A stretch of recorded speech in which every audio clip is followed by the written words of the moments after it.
Madam Deputy Speaker, the Royal Commission into Aged Care Quality and Safety final report comprises of 148 recommendations, setting out the pathway for a future system of aged care with older Australians at its heart. In handing down its response to the report, the government has accepted 107 of its recommendations and another 19 in principle. 10 were flagged for further consideration. I must say that I am disappointed that the government has rejected Commissioner Pagoni's recommendation to establish an independent aged care commission.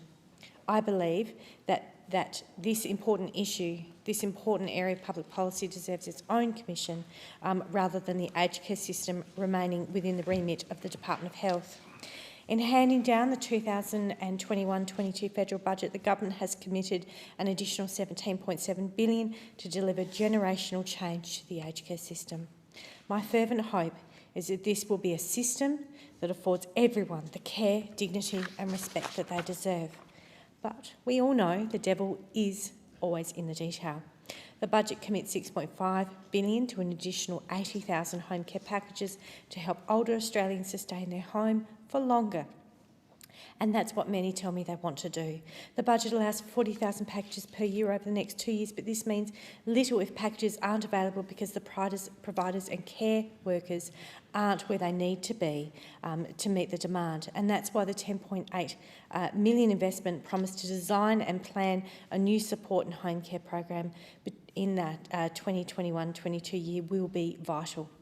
The commitment to grow the skilled, professional and compassionate aged care workforce is laudable, but without measures to address low pay in the sector, it is going to be a difficult challenge.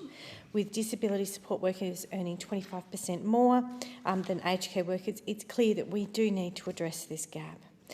There is an opportunity for government to actively grow this workforce by supporting the aged care value for work case presented before Fair Work Australia. Now, the government has also committed to invest $10 per resident per day in residential aged care for improved food quality and nutrition. However, there is no way for the government nor the taxpayer to ensure that this money is spent as intended. Now, I receive many complaints from my constituents regarding the quality of food in aged care, and I'm told that at least one aged care facility in my electorate, even when a resident goes to hospital, in one case for months at a time, they are still invoiced for food that is never eaten. As I said when the report came out, this additional funding cannot be a blank cheque for aged care providers. Greater transparency means we need to ensure providers are accountable and give old people real care, control and choice. Now, that's why I've moved this motion, calling for an establishment of a joint select committee so that we can work together in a bipartisan way with oversight of the implementation of the Royal Commission's recommendations. This would be a true working group focused on meeting the needs of our older Australians. The Joint Select Committee would comprise of representatives from the government, from opposition, from independents, minor parties and, importantly, from both chambers. And it would ensure the redesign of the aged care system is afforded the highest priority.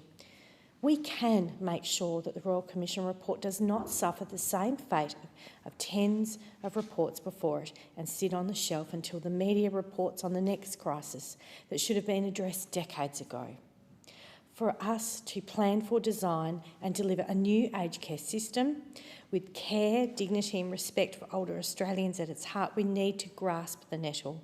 The time is now, and the shared responsibility is all of us, every single one of us that sits in either one of these chambers. And I've said before, we cannot wait for a new aged care system, and we need to come together to ensure that it achieves the very best outcomes for the most vulnerable Australians.